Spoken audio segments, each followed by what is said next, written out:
Northamptonshire rack up 400 with Keogh 130.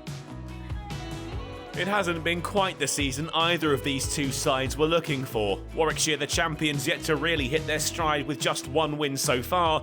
Northamptonshire yet to get that column moving, but there's been plenty for them to build on. Strong performances not yet manifesting themselves as victories.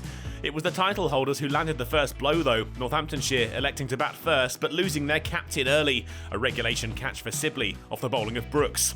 Emilio Gay counter-attacked, and with some success, but Ryan Rickleton wasn't able to follow in his footsteps. His first taste of county cricket, a disappointing one for the South African, outcaught behind off the bowling of Miles for 4. Despite the loss of the 2 early wickets, Gay kept up his attack, scoring at more than a run a ball, his aggressive approach taking the hosts to 50 after 11 overs. They shared a 50-run partnership from 60 balls. Proctor now into his work too, taking them to the landmark as Brooks was stroked to the offside boundary.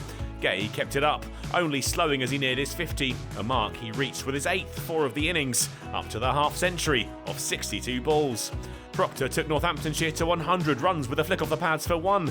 Early worries dispensed with by the hosts with lunch fast approaching, but Gay wouldn't get there. His innings worth 70 when McAndrew dug one in short and he holed out to land behind square.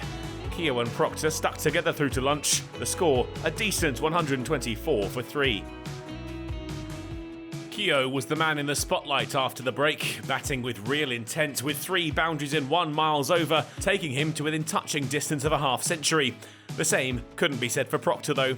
Rhodes found his pads, the number 4 with a cursory look back at the umpire as he started to wander off. LBW for 33. Cobb looked in great touch on his arrival, timing it back past a sprawling Rhodes for 4, and then watching on as Keogh pushed one through the covers to the ropes to bring up the 150. They were matching each other stride for stride. Boundaries the order of the day. Northamptonshire strengthening as the innings progressed, and soon the pair had added 50 runs off 64 balls together. That had taken them to within sight of 200, and with an 11th 4 of his innings, Keogh took his side to the mark and brought up his half-century, scored off a rapid 45 balls. On they marched, Cobb now targeting a 50 of his own, Keogh refusing to take his foot off the accelerator, and the score inflating with every over. Second slip was vacant, Cobb pushed at one, the edge dropped short, and the 5th wicket was worth 100. He opened his account with a straight drive, but the one that took him to his 50 was arguably better. Impeccable timing, the maker's name on display, a half-century scored off 70 balls. His last act was to move Northamptonshire onto 300, a single off Bethel enough, but the end was just around the corner for Cobb. The intent was there, the execution lacking. Cobb out for 88, caught by Miles off the bowling of Rhodes. Keogh though remained in the 90s with tea just around the corner, but he'd have to wait until after the break. Up to 94, the score 308 for 5 as the kettles boiled and the umpires ushered them off. It wasn't too long a wait for Keogh. McAndrew pumped for his 18th 4, up to 100 off 107 balls. The county ground rose to applaud the Northamptonshire number 5. He and McManus were going ever so well, both men finding the ropes with ease. The keeper growing in confidence, and with a single he moved the score to 350 and the value of the 6th wicket to 50.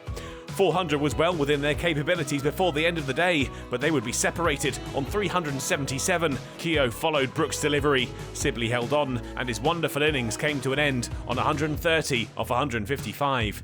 Taylor joined McManus in the middle and wasted little time in making his mark, taking Northamptonshire to 400 with 4 off Brooks. The hosts in control now. And McManus found his way to 50, up to the mark of 86 balls with his 8th 4. By the close of play, Northamptonshire were in a commanding position, the score 420 for 6, McManus going well and unbeaten on 57, and you wouldn't put it past them putting on 500 before the end of the innings. Warwickshire have had to work hard, Northamptonshire hunting that first win, but the match is in its infancy and anything could happen.